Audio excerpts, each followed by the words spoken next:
The first term is framing. Are you all familiar with what framing is?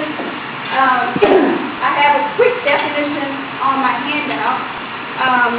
Framing is something that occurs when journalists select one aspect of a topic and they choose to focus on that particular aspect. So it's not done on purpose, whereas spin is actually done on purpose. I know you all have heard of someone placing a spin on a topic, and that's actually done intentionally. But framing is different because framing is not usually intentional. Framing is usually done because of the background that a person has. It may be because of their race, their religion, their gender. It's because of the things that they bring to the table as a human being. Social media, or our students will hopefully have a better perception of themselves, and they will be able to dispel some of these stereotypes. It's going to take the rappers changing some of their lyrics, female and male. It's not just the males who use misogynistic lyrics. If you listen to some of the songs about female rappers, they call themselves the B-word, and some of the other negative words as well. It was actually an article on the front page of Valerian. My colleague and I were both featured in that article. So it's definitely a concern. I'm concerned about it as the mother of 3 children. I'm definitely concerned about the black community, the black family, and where it's headed, because it's not getting any better. And we need to do something about that. About media representations of teenagers and women and how those images influence our lives. Just to get started, I'm going to show you all my autobiography, and it's a slideshow that I've created that will tell you a little more about me. Then I'm going to talk about how media messages have impacted every aspect of my life, and talk to you about some methods that I've used to counteract presentation, because I can always tweak my presentation and make it better. We'll start with you. My name is Alicia, and I live in Sound. Okay. And I thought your presentation was really good. Great. It made me realize that in order for others to be able to respect themselves and look over the stereotypes, and me as an individual, I'm going to have to, I may not accept myself at times, but I'm going to have to, keep those negative thoughts to myself. Yes. So I don't think that it's a problem. Yeah, and understand why those negative thoughts are there. Very good. I'm glad to hear that.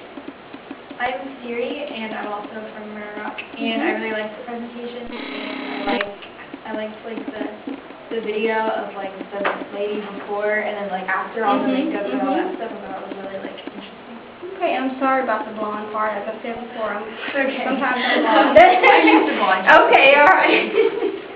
I'm Cassandra, and I'm also from Rhonda. Your presentation is more harder to try to change the stereotypes because Hispanic. There's a lot of them that are Yes. I'm definitely going to work very hard to overcome all that. Great. Awesome. So I'm Belle, and I'm from Austin, and the thing I liked about it is that, how you mentioned, it reminded me about how a lot of the images are to, promote their products. Okay, good. It's just a reminder. That's why they have those images.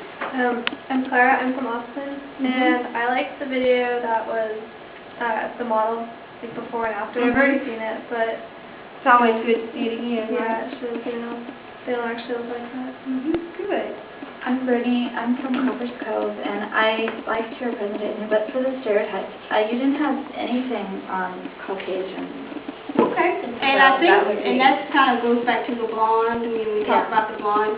And a lot of this, if you don't say a specific race, then you can be assumed, and that's probably something that I need to work on. But unless you say a specific race, people are going to assume that you're talking about Caucasian. Like when we talked about the passive and being submissive, the wife, the mother, a lot of those are predominantly for Caucasian women. But I can go and add some of that to my presentation just to make it specific to Caucasians. That's a very good point. Nancy, I'm from Copper's Cove. And it was a very enlightening talk. Great. Some of the stereotypes are, you think of them as not being true, but some of them may have been based in truth to begin with, but just to realize that that isn't the way, not to believe that that's the way everybody is.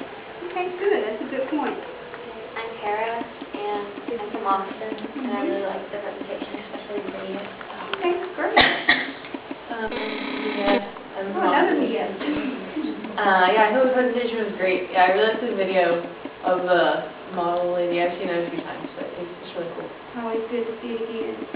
Okay.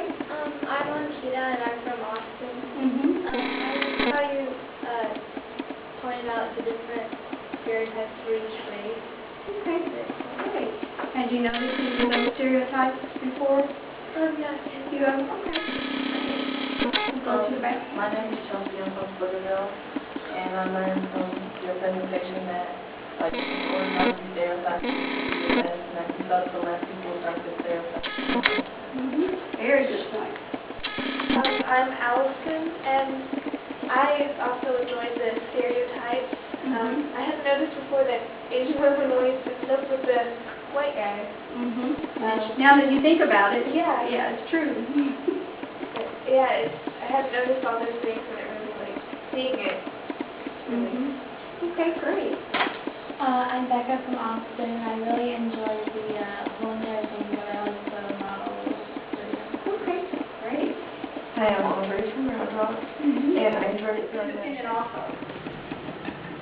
Okay, so this is just a summary of some of the messages in the lyrics by male artists, that independent women are intelligent, that they're very good at domestic skills such as cooking, cleaning, and taking care of the children.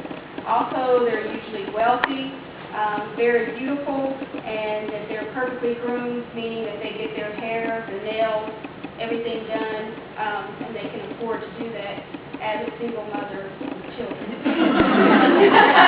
Fair step would be to survey students and maybe show, have a pre and post test, show some of them videos with these messages and some of them videos without, and then from there, then try to develop some type of literacy program for children. So this is kind of a three-part or three-step research study. So right now, I just wanted to find the messages, because I have an 18-year-old daughter, and so I listened to the music with her, and I became very concerned, because I didn't want her to think, in order to be independent, I need to make sure I get my nails done. I didn't want her to believe that that was what it means to be independent.